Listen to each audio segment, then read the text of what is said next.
Kebakaran, guys. Dengan peralatan seadanya, warga berupaya untuk memadamkan kobaran api yang terus membakar satu unit rumah permanen ini.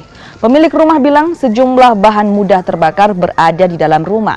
Dugaan sementara kebakaran yang terjadi akibat korsleting listrik, korban mengaku tidak mematikan sejumlah alat elektronik saat rumah ditinggal pemilik untuk sholat Idul Adha. Ini kapan kejadian, Bu? Ini. Kejadiannya pas sholat Idul Adha. Ya bisa diulangi kapan kejadiannya? Pas sholat Idul Adha.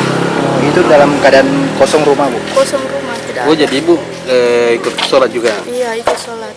Dan awal apa penyebabnya? Kemungkinan listrik, Pak. Listrik. Karena itu kan rumah saya di sana. Iya. Kesini kan rumahnya Mama. Iya. Panggil Mama pergi sholat. Iya. Katanya, "Mayo, pergi sholat. Lihat dulu kompor, sempat menyala kan orang tua kasihan bagaimana." Jadi saya masuk lah kompor, tidak ada yang menyala. Pas sampai di masjid, 1.000 orang, bahkan ada kebakaran di situ.